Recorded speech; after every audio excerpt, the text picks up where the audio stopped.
Like it's not even here. We're just going to kind of put it like this for right now. I really want it to be on me. Make sure next time you guys bring yours too, so we can have it right on you. All right. So the first thing we'll get into is the book, the main reason why we're all here. Using this book, Think and Grow Rich, which allows us to have a springboard. This book is really amazing, but one of the best parts that this book is really built for is to be done with a group, right? Each thing in here is going to mean something different to everybody. So it's really important that you really decipher this information, grind it out, see what other people built from it, and then take it and run with it. So we're on chapter 3. This is our 4th meeting, but it's our third installment with the book. All right. So this chapter was on faith, and it talks about faith, visualizing and believing in the attainment of desire.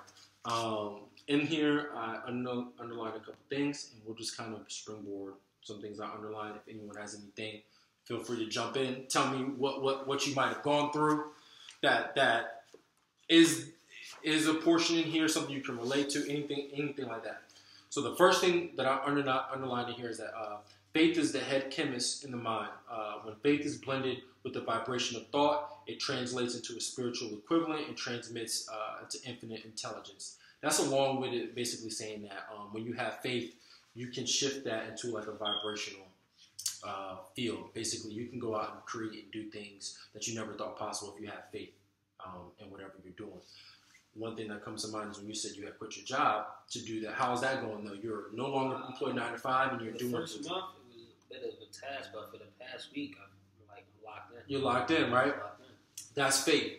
Faith. Having that faith creates the vibration, which creates the action, which creates the result. So that's basically what that is saying in a really long-winded type of way. One of the next things here is faith, love, and sex are the most powerful of all major positive emotions, which I thought was so crazy because it's true. It's true. When you mix love, faith, and sex, and even though sex, it's kind of weird, it's kind of true. You know what I'm saying? And I even seen this thing about Cam Newton talking about being celibate or something like that when I follow his YouTube channel. He just talks about how sex and how controlling that sexual desire and putting it into something positive, it does something to the mind. You know what I'm saying? So I really try to monitor that. I have my girl about to get married, so we do what we do, but at the same time, I try to realize that this is a really sacred energy right here. How can I take this same energy, bottle it up, and explode into my grind? You know what I'm saying? Like, how can I just go and I'm scared to knock on this person's house, and you don't be scared when you're about to, so just act like you know what I'm saying? Like, take that same fearlessness and just convert it into power. You know what I mean? So I thought that was really interesting. And then with faith, love, and sex all together, they can really kind of bring you into a whole new level. You know what I mean? This book definitely opens up things that we do on a daily basis, we see on a daily basis, but he kind of points it out. And that's really, really important. Anything on this first page? Anyone else have any notes on? I gotta bring up my phone. Yeah, go ahead, man. We just open up kick it out. No, I was saying, you got the book, I got the notes right here in my phone. Okay. You can go on. As I moved along here, he was talking about how you may convince the subconscious mind that you will believe you will receive what you ask for, which I find is so important because people have affirmations, people have things that they say to themselves or things that they say they believe, but you don't really believe it yet. Like when sometimes you'll be like, yeah, I'm going to be able to make $1 million a month. $12 million a year or more, whatever. I mean, well, I want to be a $100 millionaire, so that's $10 million a month or more. And it's just like, that's a lot of money. How do you grasp that? How do you think about that? That's outside of my current scale of thought. But in here he talks about you can convince yourself that you'll believe what you receive. And sometimes what I like to do is just like stop and think. Like I'll sit down and be like, what would $10 million a month look like? Like what would I actually do with that money? And you start to trick your subconscious mind into actually feeling that you have it, and your mind doesn't know the difference between you having it and not having it. It just knows that feeling. Mm-hmm. of like abundance. Like, yo, money is not a problem anymore. Like, I'm not worried about that. Like, I have more money than I can ever spend. Do we really have that now? Physically, no. But if you can train and make your mind believe, like sometimes I'll tell myself, man, I'm about to have 10 racks. I ain't even worry about this little bill, whatever. And then for whatever reason, deals will just start lining up. Or if I take that time and really start to believe that everything that I ever needed is already provided. That abundance mindset. And it all comes from this right here. Just kind of convincing your subconscious mind that you believe I know I'm going to get that Bentley, or I know I'm going to get that Rolls Royce. If that's what, if physical, if cars or whatever is your thing, I know I'm going to get that mansion. I know I'm going to have that business that gives me $15,000 a night while I'm waking up every morning to just refresh $50,000 in the bank. $50,000, like, damn, how did that happen? Because you got your residual e-course, you got this, you got that. How's it going to happen? We don't know. It doesn't even matter. It doesn't matter how you're going to get there. It just matters that you know that feeling, and that you know that you tricked your mind into believing that that's possible. So I found that to be very important to see here. So let's see. Here's a few things that this one's pretty in depth. These next couple pages. So making repeated affirmations. Have you guys gotten a chance yet to write down affirmations on a card or something that you keep in your wallet? Okay. I actually got one in my wallet too. Okay. I started 2. I have one that's like a long term. Okay. That's the year as time goes on, I'm knocking off check after check, and then I got a year in. Okay. Year in checkers. I try to read it. It's say in the book twice, one before you go to sleep. I've been doing it consistently once every day. Do you have one that's your definite major purpose in life, like that takes your long term, takes the small term, of course. Mix it. Gotcha. Okay. Because I got I have the same thing. I have one that I write down every morning, affirmation that's more of my like a monetary one that I want to get before I die. A reminder. Okay, right. And then I have one that I carry in my wallet that's like my goal. Like, before I do, like the one that's going to be on my headstone. Like if I had to say what my top 10 qualities. Just like that one thing. This is the one that I read twice a day and make it repeat. But even still, everyone has their own way of doing it. But as long as you have some type of affirmation or something that you're writing down, what I call the poor man's magic is put it from your mind into the hand, into the pen on paper. It feels something real. about it. It feels real. And here's another thing. I'm going to deviate from the affirmations, but what I've been doing as well is I have a journal. So after I write my affirmations, maybe twice a week, what I'll do is I'll write a letter to myself in the future. Like, yo, this is me in 2023. I'm writing to you from France. I see what you're doing. You know what I'm saying? I'm rocking the Versace polo right now on the water. Just like, bro, you remember when you was in the office at the crib writing this? We'll be hearing that. Like, when you start to write down what you actually want to have for your life, it's crazy. Because back in November, I wrote down a letter that I wrote to myself from Paris. And I read that shit when I was over there. And back in November, there was no way I thought I was going to be able to get there. But as I started putting it into my mind, I just started slowly saving up money to get my passports. Okay, cool. You know what I'm saying? That wasn't that hard. Then I started slowly saving up money to look up the plane. Oh, plane tickets really aren't that much. So I thought it was going to be for a couple of days and I want to do it. And as you write down these certain things, it's like the strategy starting to form. You know what I'm saying?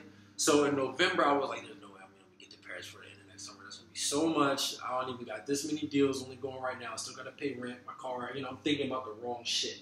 I'm not thinking about Paris is where I want to go.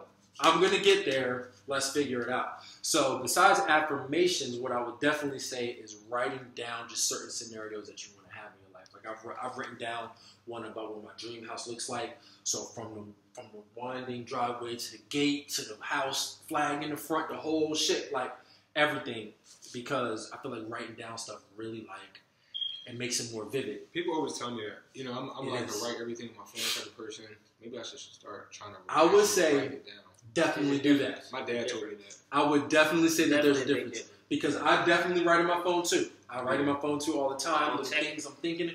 I don't check it either. And sometimes I'll lose it too. I don't know the updates. I don't know what the hell happens. But I lose a lot of it. I can go to that wall right there and I can just I can touch it. That's true. So I would definitely say grab a little journal. And the journal I spent some bread on because it's my third one actually. My first one was like a little composition notebook with a journal. I bought another one that was like $12, so it was a little bit nicer. I went to like an arts and crafts store in Dover. One of the guys I listen to his videos a lot. His name is Jim Rohn. He's passed now, but he was big in the 80s. Wrote big speeches and stuff like that. Motivational speech guy.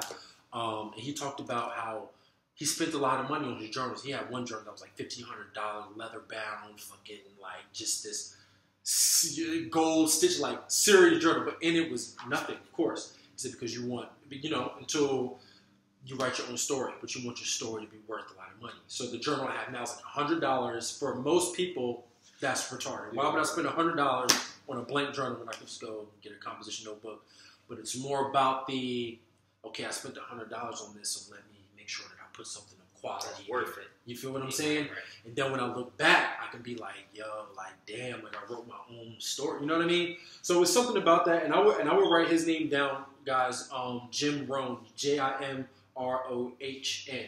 If you ever get some time, you're in the gym or you ride or something, click on Jim Rohn, put him on YouTube, and just kind of let a couple of his joints, maybe start with the shortest video, maybe a couple of minutes, but he's going to teach you of how to build a life of quality. He's one of those people who I took a lot of his advice on how to build a quality life, like how to do shit in style. You know what I'm saying? How to enjoy life. Yeah, boss your life up. What are the things that I could go and how would I say? What is an example he would use on how to have a good life? Okay, I could just have all these numbers in my phone that I never use, but let me actually go through these numbers and craft the people I want to be around and craft a good life for myself. That's what this is about. Being able to be around some people we can craft our lives. You know what I'm saying? And not just be out here like bullshit. So as you read more about him, you'll probably come across you do more of his videos. You'll see what I'm talking about with the journal, and definitely try to write, right? Just anything. So certain scenarios that I want to have happen in my life, I write them down. Like I've written down what it's like when I got my first $1 million check and shit like that. Your mind, you start feeling like, oh shit, do I really have it? Like, nah, but it feels so good. So that's one thing. Never did that. Yeah, try it. So say you want to write $1 billion in, that sounds crazy, right? $1 billion in life insurance policy? What the hell? Fuck it. Write it down. Like, I'm the first person in the company's history to ever write this much. I can't believe it. I did it this young. Like, just put it down there. Will you get to $1 billion in life insurance policy this year? You know, but you might fucking go so far. You're like, God damn, I didn't even need to write $1 billion to get what I got. So that's one thing. Yeah, I'll definitely throw that in with the affirmations. All right. So one thing that I didn't hear was that I put in here was stated in the words of a famous criminologist. When people first come into contact with crime, they abhor it. If they remain in contact with crime for a time, they become accustomed to it and endure it. If they remain in contact with it long enough, they finally embrace it and become influenced by it. And that shit just hit home to me because that's us, our people. We so fucked up. We've been fucked up in this place for so long that now this is just bad shit. This is just unfortunately nature, like Mother Nature. It's like it sucks. It sucks. It's not right. It's not right. But we have become beyond embracing the lower parts of life because of where we're at. We've become accustomed to it. It's destroying us from the inside out. The youth is becoming like, to be a black man, you need to exhibit these qualities, which are mostly all criminal. Now, is it all of us? No. But it's enough of it blasted in big channels. So it's certain big outlets that are blasting that shit to the point where it's like, well, damn, like, yeah, you might as well call everything. Yeah. You know what I'm saying? But on the flip, if you take what he said about crime, I would say take crime out and put wealth. So if people who first come in contact with wealth, you might be like, this is weird. Rich people are weird. Their food is weird. They're rude. This shit is crazy. Stay around long enough, you're going to be like, okay, well, where the fuck is the hors d'oeuvres at? Because you're used to it a little bit. And then after a while, I want to be rich. This is it. Yeah. It's like, this is where it's at. There's nowhere else for me to go but to the boat. And all. Like, at first, this shit was weird. Do I need a boat? I'm doing too much. I'm flat. Nah, like, this is what it is. You're supposed to have this. So as I was reading this, the first thing I thought about was, wow, this is where we're at as a people. We've been just smashed down in the mud for so long. This is who. But now, if we can take that and create new things, new customs, new things that we're used to paying shit on time. I'm used to having everything I need plus more, and then looking out the window and seeing 8 more deals jumping out. You know what I'm saying? Like just having that feeling of pure abundance. You know what I mean? Yeah. When you start to operate in that level, eventually you just become it. So I took that little portion and was like, damn, that's kind of crazy. I want to be able to say that, like, I'm so in close contact with wealth that even if I were to fall off, I just call 3 of my dudes, let me get 50, I'm back with 150, do a flip, pay them back, and we all back. Yeah. So that was very interesting to me right there. Yeah, I just thought that was so crazy. Anybody want to, on this page, anything that was expounded on? As I went to the next page, in bold letters, all thoughts which have been emotionalized or given feeling and mixed with faith begin immediately to translate themselves into their physical equivalent or counterpart, which I found to be very true. So I often try to emotionalize thoughts. So I try to imagine listing this beautiful house. Or I try to imagine 6 people coming to me a week talking about, Bert, we want to join your organization, your team, and they want to work with me and be realtors in my team. So this is 6 individual residual realtors. If I train them correctly and give them the right mindset, that can produce for me and my vision. And then hopefully they can do the same thing for them, have 6 each under them, and continue to multiply. So I try to give those thoughts emotions. So tell me some thoughts that you guys maybe these next couple of weeks can really give some emotion to, and what that would look like, or what that would sound like, or what it would feel like. You know what I mean? It doesn't even have to be business. It can be personal. It can be anything. Like I want to give more emotions to being patient, or to being aware of other people's emotions or surroundings or anything like that. Yeah. For me, it's definitely business minded. July is the biggest month for me. Seen that. Salute. Appreciate that. But I have a feeling that September is going to be just as big or more. So I'm trying to have the faith and line things up now so I can create that. So I'm trying to, I have a desire. I'm trying to put the faith and put the work behind it to create that. So that's one thing I want to put more emotion and feeling into. Just having a big month of September. Okay. Just doing everything I have to do, or everything that I know I should do.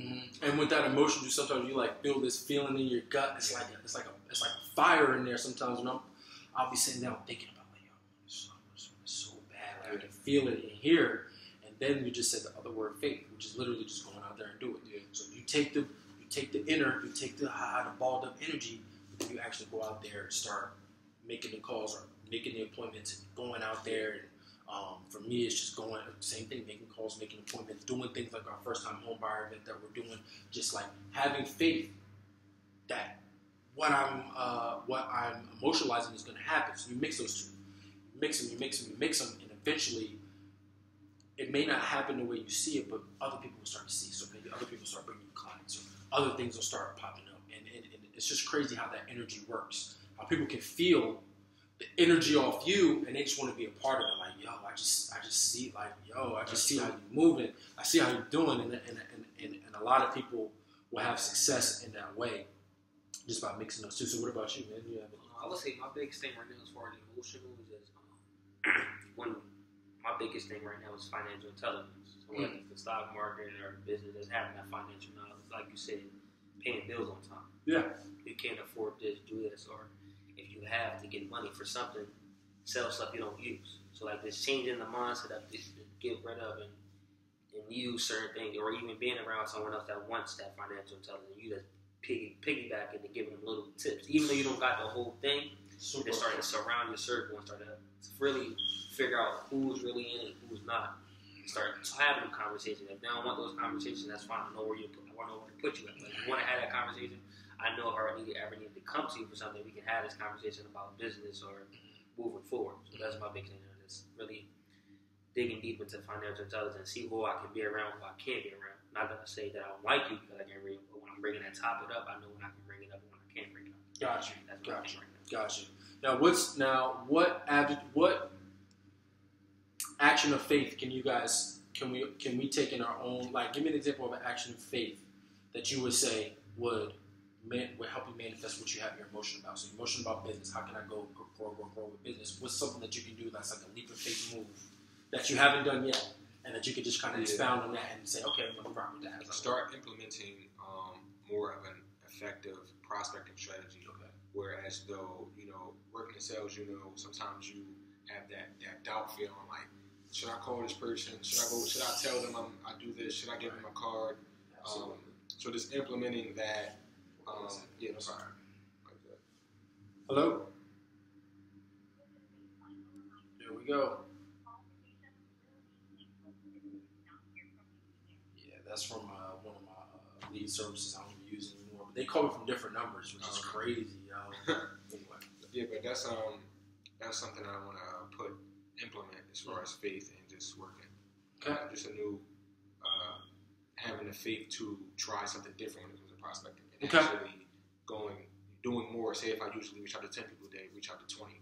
There we go. I think that's like a one tangible thing that you can say, all right, that's my new standard, and see how it works out. Having the faith that at the end of the day it's a numbers game. So the harder I try, the better eventually the results will be.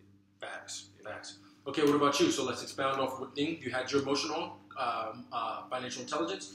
What's a tangible faith move that you can do to make that go further? I would just say a lot more networking. Okay. Like you said, the videos. I feel like when I actually sit back and think about what I want to do, I'm a big giver, so even giving back to like teaching, giving back like as much as I learned, giving back that intelligence. So one thing I think I definitely need to do is like start. Because one thing I do a lot, I just made a Twitter. I post my thoughts on Twitter or on Instagram and post this. But I think I need to start like what the guru do. Start posting videos, talking about this. That's a little different. So I just want to be able to give that information back out. Because so many people don't have it. I'm just learning as I go. Because I always thought, damn, let me just wait until I got everything. I think you never want to have everything. Never. Think about it. You just got to roll it out. Never want to have everything. I'm all trying to wait till a point. And he said that in the book, you can't wait until you hit a certain point, because you're never going to hit a point. You're always going to, the mind always is going to learn. So the best time to get started. And the one thing that'll crack and go viral, the one thing that'll bring will be something you were just, let me throw this out here, and it might gravitate. But as you continuously do that for so long, eventually you'll just have a nice pool of content, information, and it'll just start to get out there. And I've seen so many internet people just get on from that. Like, when he first started, he just overflooded. He's overflooded. It's genuinely overflooded. Not doing it to get, but just genuinely because you like. Because you're just in the zone. Eventually, it's just like secondhand nature, just doing it again. Next thing you know, you go like, oh, that it? Like the market, like you said. Yeah. So I would say for me, the thing that I would consider being a faith move is just go after bigger listings. Right.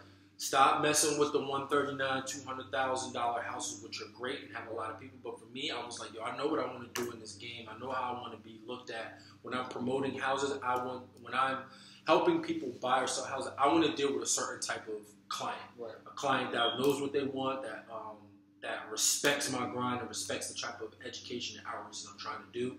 That's going to be a client that's going to be up here. So for me, I'm just going to start going after houses to list clients that are high powered. Right. That's just like, I don't even know if I can be around these type of let's do it. These are the people that I want to be. So for me, it's going after higher price listings. So going in the MLS where all the houses are, seeing the most expensive ones that haven't sold yet, call them. Go up to the house. Like, hey, look, I want to talk to you guys about possibly selling your home. Just going out there and getting comfortable with the biggie, like no more little. So that's kind of like that's kind of where I'm going with it. And faith, I feel like faith too, and in the beginning, can always feel like scary. Definitely. That's part of it. That's part of the faith. Faith is being able to move with uncertainty. You're not certain on what's going to happen, but you just move anyway. Mm-hmm. And when the L comes, you just keep moving. You have faith and persistence. So faith is crazy. But on the other side of it, if it's a win, it sends you to a whole nother stratosphere. You know what I'm saying? It sends you into a whole nother dimension because you did something that you didn't think was going to work. Well, now it works, so now you're here now. Yeah. So now you got to keep leaping, and that's kind of how it works. It's kind of crazy. All right, it says next thing, you will figure out that the subconscious mind will translate thought impulse of negative, destructive nature into its physical equivalent just as readily as positive or constructive things will come. So basically, taking as much energy to think destructive, scared, negative, my car gonna get repoed, I ain't got to check, does to say, I don't give a fuck about none of that. I'm going for the $1 million this, it takes as much energy to say, let me pull up and go make a couple more dollars just to get so I can get McDonald's tonight, or let me kill it today so I can have steak tonight. You get what I'm saying? Mm-hmm. There's a same amount of energy that it takes to play it safe than to be dangerous. You feel what I'm saying? It takes the same amount of energy. So I have been trying in every way to use the energy to not play safe. If I'm going to be broke, it's going to be hard. But if I want to get rich, it's going to be hard too. So that's basically kind of what that is saying. So which one do you want? Which one do you want? It's going to take the same amount of energy for you to finesse your whole life because you're broke. Now you got to bribe this person to pay this person, and you stretching. That same energy can be put into making that call you're scared to make. See, that right there hit, because it's like, when you think about it, the finessing people that think is easy. You put energy into that. Bruh, you have to do research. Making your last $20 stretch. A lot of thinking. That takes a lot. That's a lot of thinking. But that same thinking can be put, if you 10x your mindset, that same strategy and finessing can go into, okay, how do I go out here and push this product? How do I go out here and create 10 videos this week, upload them, boom. Like, I don't even care if none of them are all that great, because eventually you will start to get So the same amount of energy that it's going to take for someone to be an L in life, they can take that same energy and be a W. It just takes a little more faith. It takes this. It takes people to hold you accountable. It takes a group of people that's on the same wavelength as you. But you're going to be dealing with fucked up people if you fucked up. You're going to be dealing with people anyway. Right. People shitting on you and landlords and all these stuff that happens when you're broke. You're going to be around people anyway. So literally translate that energy into positive. It takes the same amount. It says, underlining here that millions of people believe themselves doomed to poverty and failure because they have no control. But really, they're creators of their own misfortune because of the negative beliefs, which is picked up by the subconscious mind and then translates into physical equivalent. Yeah, that's funny because now you bring that, for example, we fly through Frontier a lot. Okay. It's like it's a good airline, but they do crazy discounts. Like this $20, $25. Okay. So I was like, damn, we always flying. Let me get some juice out to the social media, post and see what people talking about. Because people always talking about, you always taking trips and everything. I'm like, it's not as expensive. Right. We're flying to Miami $56. Wow, you're going to Miami this weekend? 2.5 weeks. 2.5 weeks. Round trip. So I posted it, then all the negative thoughts. Oh, that's fake. That's a scam. I'm like, the same. All you got to do is look it up for yourself. You're automatically assuming it's fake. Yep. It's not real. That's that negativity that fast. But you sit here and ask me how I'm taking all these trips. Right. Mm-hmm. So it's like, which one you want? You want to keep your plane and say it's fake, or you actually want to take the leap faith and look for yourself? And like, that's the masses. He was telling the truth. Like, so that's how the masses are, man. They believe that there's too good to be true. They're doomed to never do nothing great, and they can't do anything. Thought nothing. A lot of people put themselves in a mental prison, and you got to stay away from them type of people. But that same mental prison, you can take the same energy and make life exactly what you want it to be. But a lot of people weren't given those tools to be able to do so. They might have been beaten down as a kid, or they've been, they don't have any confidence in themselves. It takes a lot to get to a person to that point. So it takes a lot to grab them out. But that's our goal, is to be able to have all of this funneled out so we can change people's paradigm, especially our people. People's mindset, no matter where they come from and what they've been through, they just need to see this so we can help them change their mindset a lot. Whatever you want to do when your mind's unlocked, that's up to you. We have some things on our site that's going to help you maybe choose a lane, but you can choose your own. But the main thing is this book right here is going to help you crack that code for sure. So that's a good point. Let's see. Next page. Okay, so you have to be in possession of the thing you're already demanding. We kind of talked about that a little bit with the writing down, kind of see yourself. Who are you as that millionaire? Who are you as that millionaire? Who am I as a millionaire already? what is some of the things that a millionaire me would do?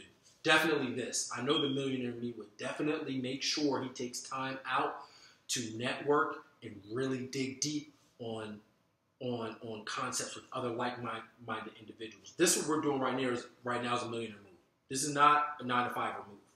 9-to-5ers don't do this. They don't take time out of their day to sit and talk about a book with other people. So I know for a fact that this is one thing for sure that is going to take us very far.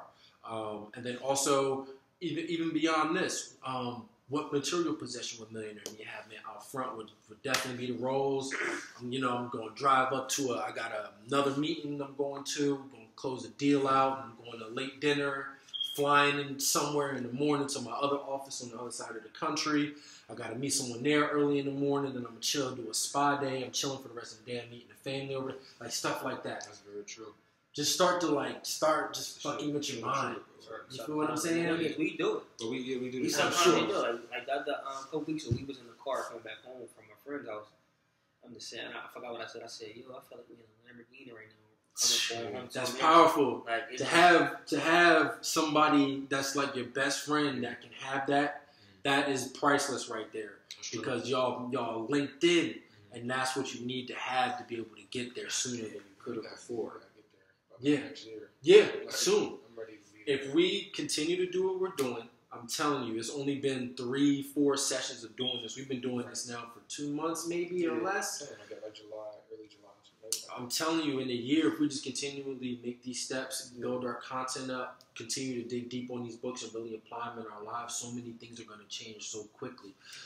So, right here, be in possession. Imagine like, that's 10 racks right here in my hand. We're going to King of Prussia tonight. We're shutting the mall down. We're going to shop. Go get the dinner, like however we want, whatever we want to do. How many times I sit, me and him sit, we talked about it a million times. Me and him, like a couple of my friends, we say, yo, what would you do if you went out for $1 million right now? We just go through a list and like name every single thing. Like, you're tricking your subconscious mind to think that you already got it. We do it. all the time. Your subconscious mind don't know the difference between you playing and actually having it. Yeah. And I know know where your subconscious pull. And I know that question kind of changed too, because it's always what if. The question is kind of changed to when. Yeah. I was just about to say that because I know that when we first got together, we always say what if. Now I'm saying what you gonna do. Yeah. What's the first song you're gonna play in your Lambo? What's the first song you're gonna play? I always think about like, what's the first song I'm gonna play in my Rolls Royce? I got a list. You got a list? I should probably make a list because mine always changes. But I'm gonna make a list. Even for the small goals though. Okay. Like anything, even if the rapper say he did this or he did that, I just want to do that. And then you like Miami. I always want to go to Miami. I check that off. Like, this is a little less. Like you can relate this song to this point. It doesn't even have to be about money. It can be anything. Anything. Whatever, man. I, did my millionth push-up. Whatever it is. It be something small. But I have that too. I have a list of 100 things I want to do before I die. I would suggest you guys try to write that. Do that too. I put that in my journal, and I believe that's from Jim Rohn, the guy who I gave you his name. I think he wrote that down. Like, get in your journal, write 100 things you want to do before you die. And by thing 25, I was spent. So I had to really start dive in. Like, what do I really want to do? And it's crazy. So that's all going back to having possession of it before you have possession of it. You feel me? That's so powerful, because you start to attract it. In your life. Let's see. What's some other things? I like this list he has over here about what faith is. Yeah, I remember that. Okay, but the main thing that I wrote, and I think that brought it home for me, and if anyone has any other ones in here, let me know. The one that brought it home, faith is the only known antidote to failure. That was so profound to me, because failure is when it's over. But if you don't fail, even if you fail, but you got faith, it's never over. So this right here was just like the infinity mark right here. Literally, we will never literally ever fail if we have faith, because we'll just keep rolling. If shit just doesn't work out on whatever we're doing, if you have faith, that was just a lesson in whatever you're doing. Now you can go over to the next lane and figure it out. And that is so powerful to me. That keeps me, that shit keeps me focused, because a lot of people have a fear of failure. But I know that the key to failure is to never give the fuck up. So I don't care if I bottom out in real estate, it's over, the market turns, no one's buying houses. I know that I could just go, you know what, I'm still shooting booting every day. I'm going live, and I'm going to figure out what the fuck I'm doing. Like, I'm just going to start selling something. I'm going to do something with myself. Even if realistic, I got to transition out. So it's like, with that mindset, is so powerful. It's so liberating and freeing. And I was reading through this, and he was going through all this stuff about faith, and and I'm like, faith and failure. If you have one, you don't got the, you know what I'm saying? If you got one, you got the other. You know what I'm saying? It's like, if you got faith, you never fail. Right. You'll fail if you never have faith. It's just like, wow, it's very interesting how they have a relationship with each other. So I thought that one was the most important one. Yeah. Did anyone want to expound on anything? Okay, before we go to the next one. If a person repeats a lie over and over, the lie will eventually be accepted as truth. That's true. Good or bad. So I'll be lying like a motherfucker to myself. When I was a kid. So the thing is, if you say it this week, and if something come up a month later, a week later, you have to remember that. And that's right. One thing as a kid, it's true. It's true. So that's a bad thing, though. Like, we don't want to lie bad, but you can lie good to yourself. You know, I'm the best realtor in this. You know what I'm saying? I'm the best insurance agent out there. I'm the best stock and money tip manager in the world. I just keep saying I'm a millionaire realtor. I'm a millionaire realtor. I'm a millionaire realtor. I don't got no million, but you keep lying to yourself. Eventually, it become true. So we can take that for good or bad. I take that as manifesting, though. That's more like manifesting, though. Right. Right. Of course. Not when it's a positive thing. Exactly. And that's definitely true. But he likes, he sometimes in this book, as you'll read more, you'll see that he says the same things over and over in different ways, and it kind of gets redundant. But it's good though, because he's swishing the points in your exactly. He's really baking these things into your mind, and it'll stay with you forever. And that's the crazy thing. Under it, I said the thoughts which are mixed with any feeling or emotion constitute a magnetic force which attracts from the vibration of the ether or similar related thoughts. Again, we already talked about this, but the way he just reworded it, how they become magnetic. So before we were saying, thoughts mixed with emotion, that's how you get it. But now he's saying thoughts mixed with emotion, it's bigger than that, because now you start to attract shit. You just start to pull shit to you, situations, and how the hell did this happen? Or how did I meet this person? Okay, so he brought you, and now you here, and now you going to add something to this. Somebody might come. It's like, it's crazy, because it all starts with the thought, and it all starts with the emotion that comes with it. And it just continues to keep going. The other thing he said, vibrations from the ether, which I feel like is so important, because I don't remember if you were here just yet, Paul, but I believe, Dave, you were here when I was talking about sometimes I would take energy from the ether, because energy is not created nor destroyed. So the same energy that billionaires from the old time had is still here. The energy that took Jay and Puff and anybody and different millionaires and billionaires out there, that same energy is still here. It's never created nor destroyed. It's transferred. It's still out here in the air. You just got to tap in to the frequency. You just got, your mind is like a radio. So if you can tap into that billionaire frequency, it starts coming to you, little nuggets. It's like it's not like prayer. It's just like a tap in. You just tapping into the ether, and you're just like, yo, universe, show me the energy I need to have to be Rockefeller level, to be Andrew Carnegie level, to be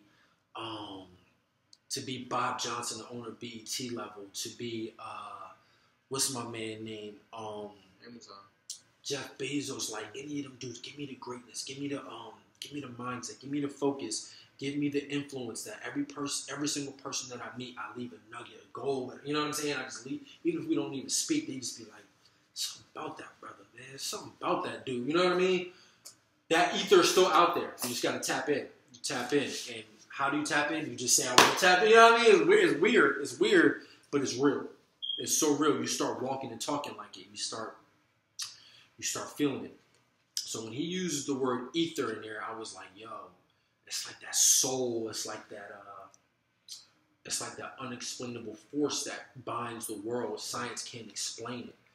That shit is real. You feel me? So I felt like that was really important. It says the great storehouse of the ether, The human mind is constantly attracting vibrations that harmonize with what dominates that mind. Basically, the ether is going to listen to you by the thoughts that you dominated with. So if I dominate my mind with thoughts of, boom, corner office on a high-rise, 70th floor, ballet, picking up, you know what I'm saying, suits getting delivered to the office, fucking, you know what I'm saying, interview with the news channel coming up, seeing my shit, like the whole shit. As you dominate your mind with those thoughts, whatever they may be for you, the ether just starts slowly coloring your life with these things, and they slowly start to happen. That's kind of how the ether works. It just picks up what you think about most. So that's just kind of like one of the things I thought was so important. Now, in here, going on to the next pages, he's got what's called the self-confidence formula. Mm-hmm. I didn't underline anything in here because I felt like most of it's numerical, but it's mostly what he's already talking about in here. One thing in bold that I'm seeing right here that I didn't underline, but I want to just read it. All impulses of thought have a tendency to clothe themselves in their physical equivalent. So basically, whatever your life, take a look at your life. That's what your mind is telling you. That's what I tell people all the time. How do I know if something is working or not? How do I know? Look at your life. That's what your mind is. People say, I don't know what my mind looks like. Your mind looks like what your life looks like. Now, if your life is moving in a positive direction, but you're hitting some skirmishes, that's okay. But if you're looking around you, you hate everyone that you're spending your time with. You hate your job. You don't got no bread. You just like fucked up. That's your mind. Doesn't mean you're a fucked up person. It just means that your mind needs to be trained. It's like a horse. You know what I'm saying? If you let that bitch go wild, then you'll just end up in the mud. Right. But if you take time to train it, you take time to feed it right, you take time to mold that bitch, it'll be an Arabian stallion, just like the most beautiful creature you've ever seen. That'll be your life. So he's saying, that's basically what he's saying here. All impulses of thought clothe themselves in its physical equivalent. So if I know in my mind I'm a millionaire several hundred times over, I own vast real estate, I own various corporations and businesses and e-courses that bring me money while I sleep. So even if my real estate investments fuck up and the market turns over, I have an e-business that never stops. Right. It's worldwide. It can be accessed anywhere in the world. I know that I have a great family life, and my wife and my children respect and love me and see me as the pillar of the boss of the family. Mm-hmm. All of these things are what dominate your mind. Slowly your life starts to unfold in that way. People from outside of your nuclear family will start to be like, damn, like out of all my cousins or whatever, this nigga really doing it, you know? So you'll start to have those things happen in your life. Basically, your mind, dude, that's what this shit is talking about. Your mind is what unlocks everything. So let's see here. It is, the mind is so powerful, it's so crazy. Let's see here. I skipped all the way down toward where he talks about, in here, there was a dinner that happened with Charles Schwab, talking to some billionaires in a room up in New York City back in the early 1900s, and they basically he was trying to start a massive steel corporation that was like never even heard of. This was never even heard of. And the main thing that I got out of this book that he had faith to walk into that room, say it, work it up, go back to the dude who had this. He basically brokered a $100 million deal. He didn't own anything. He didn't own the corporation. He didn't own the money that would be needed to purchase this corporation and create such a thing. And I feel like that a lot of people miss that. They miss that sometimes to do something great. You don't necessarily have to be that. You don't have to own that talent, or you don't have to have enough money to buy that. You can just spot opportunity and put people who have more than you into these positions, and you can take something from that. You feel what I'm saying? Yeah. So always, what I like from this story, and here I'll put, in other words, Charles M. Schwab's idea plus the faith which he conveyed to the minds of J.P. Morgan and the others, was marketed for a profit of almost $600 million, not an insignificant sum for a single idea. What happened to some of the people who took their share of the $1 million profit made by this transition is a matter of which are not now concerned. The important feature of the astounding achievement is that it serves as an unquestionable evidence of the soundness of philosophy described in this book. Practically, this philosophy has been established by the fact that the United States Steel Corporation prospered. It became one of the richest and most powerful corporations in America, employing thousands of people.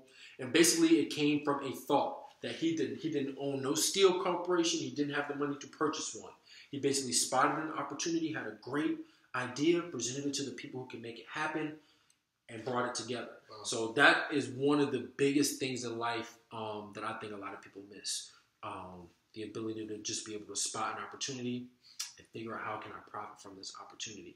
I don't necessarily know how to build websites. I don't really know anything about creating video content at this particular juncture, but we can still figure this thing out, spot an opportunity for people who may want some of our services and be able to create a large corporation. So always just seeing where an opportunity is, where someone's doing something, okay, you teach me how to do it, whatever, and create something bigger than you thought you could. That's the biggest thing that I always get from something like this. So let's see. I think that's going to be pretty much it for the faith. Those are some of the biggest things. Last page. There are no limitations to the mind except those we acknowledge. Both poverty and riches are the offspring of thought. Henry Ford, whether you think you can or whether you think you can't, you're right. Exactly. Think, right? The key word that whether you think you can or think you can, the mind, so important. So you mix the mind, you mix that thought, you mix it with faith, which are those tangible actions, going out there talking to those people, going out there and sending out that post that you know might bring in something or whatever it may be. Just going and taking a leap of faith, going and talking to that millionaire, that $1 million house list, and like, yo, I don't even think this dude even likes black people. It doesn't matter. Right. It doesn't matter. Right. Go up there, see what happens, do it. Be confident in what you do, have faith, and that's how you get to the other side. So that's one of the chapters in here. That was chapter 3. Does anyone have anything they want to expound on? Is there anything that you been through?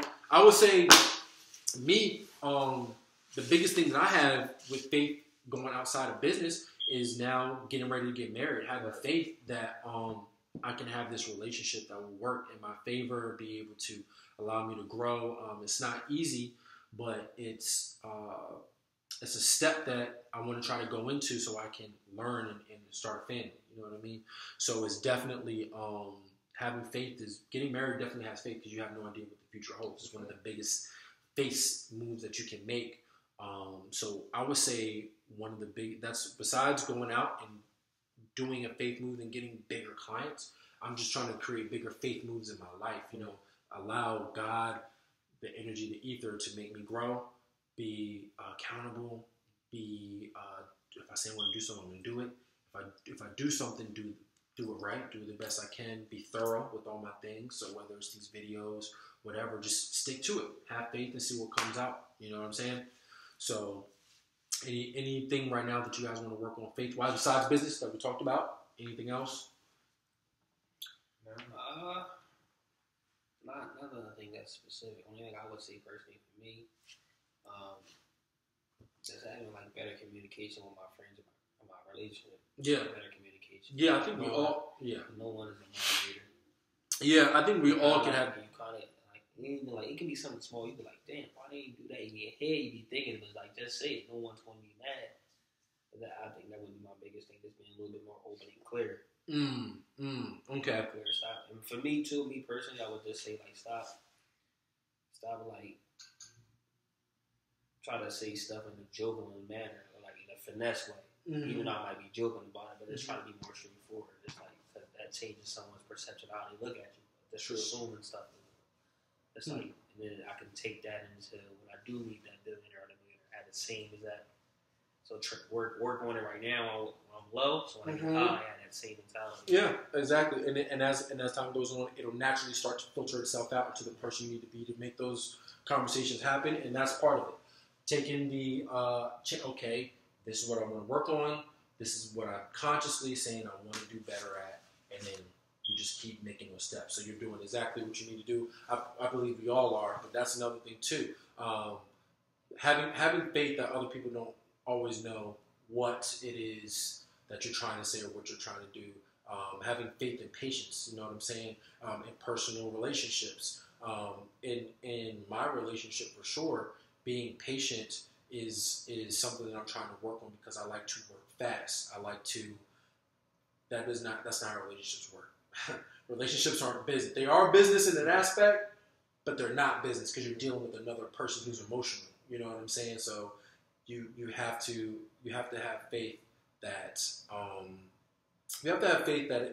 you're doing the right thing, but you also have to have faith that you're not doing the right thing, that you can turn, that you can work, that you can learn, and be the best that you can. So definitely want to make sure that we grind it out in the business world, but personal, because what is it if we get everything and then we don't know how to fucking get it right with the people around us or with our girl or with our family? You know, we haven't taken these tenets and actually applied them to the things that we can't get back. Real love, real family, time, you know what I'm saying? Mm-hmm. So as we grow in business, also try to take these tenets and take it to the inner, to the real work, to where we are and who we are as people.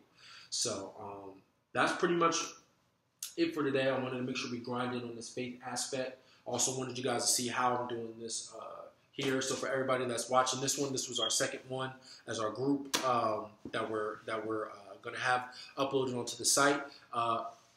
What's going to be best for you on the site as well is to grab your copy of Think and Grow Rich and follow along with us as we go through each chapter. So this one was on Faith, Chapter 3. Next week, we're going to be going into Auto-Suggestion, which is chapter number 4. And as you follow along, stop, take notes, whatever it is, because without actually grinding out and deciphering the things in this book, you will read this book over and over and over, and it'll take you more time to get what we're teaching you now. And then you'll be able to apply these concepts to any of the into the more upper statuses of the website. Let's say if you become a subscriber to one of the other sales or real estate or e-commerce or insurance, anything like that, you'll be able to take these tenets a lot quicker and master your field. All right. So that's some of the things that we're giving you in this book. So with that, that's going to be it. And I'm going to log out of here. And I'll catch y'all next time over here. Let me see here. All right, y'all. We out.